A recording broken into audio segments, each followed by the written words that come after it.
Top quality और consistent performance के लिए सिर्फ सिल्वर पंप्स। टॉप क्वालिटी और कंसिस्टेंट परफॉर्मेंस के लिए सिर्फ सिल्वर पंप्स, नाम याद रखना। नागपूरसह राज्यातील अनेक जिल्ह्यांमध्ये स्वस्त धान्य दुकानदारांचं कमिशन गेल्या 7 महिन्यापासून मिळालेलं नाही। नागपूर जिल्ह्यामध्ये जवळपास 1700 पेक्षा जास्त स्वस्त धान्य दुकानं आहेत। नागपूर शहरातली संख्या जर बघितली तर पण 600 पेक्षा जास्त दुकानं आहेत आणि या सगळ्या स्वस्त धान्य दुकानदारांना गेले 7 महिने झाले त्यांना कमिशन मिळत नाही। महाराष्ट्र सरकारच्या अन्न वितरण विभागाकडून त्यांना पर बोरा 150 रुपये म्हणजे एका पोत्यावर 150 रुपये हे कमिशन दिलं जातं, अनुदान दिलं जातं, परंतु गेले 6-7 महिने झाले ते अनुदान जे आहे ते मिळालेलं नाही। खंडेलवालजी आपल्या सोबत आहे। सर, तुमचं हे दुकान आहे, किती लाभार्थ्यांना वाटप करतात आणि काय परिस्थिती आहे कमिशनची? 300 लाभार्थ्यांना वाटप करतो आम्ही। मागील नोव्हेंबरपासून कमिशन आलेलं नाही। तुमचं एकट्याचं किती कमिशन शिल्लक आहे? मला 6 ते 7,000 रुपये महिन्याचा बस।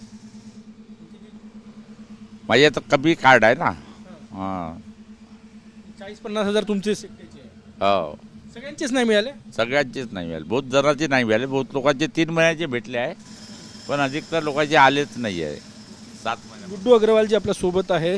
गुड्डू भाऊ, काय सांगणार, काय परिस्थिती आहे?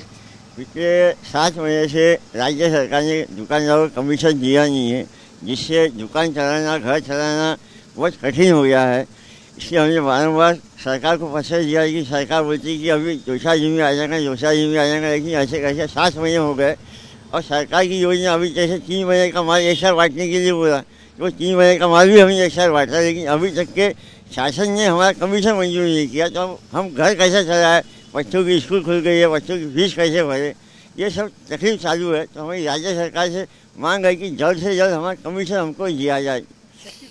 6 ते 7 महिने झाले कमिशन मिळालेलं नाही, त्यामुळे स्वस्त धान्य दुकानदारांनी आपलं घर कसं चालवायचं हा सगळ्यात मोठा प्रश्न आहे।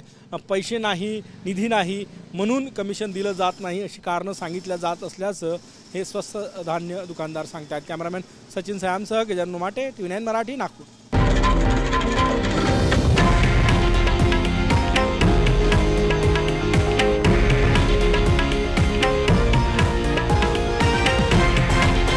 हे आहे देशातील नंबर 1 न्यूज नेटवर्क आणि आपण पाहत आहात TV9 मराठी, एकमेव।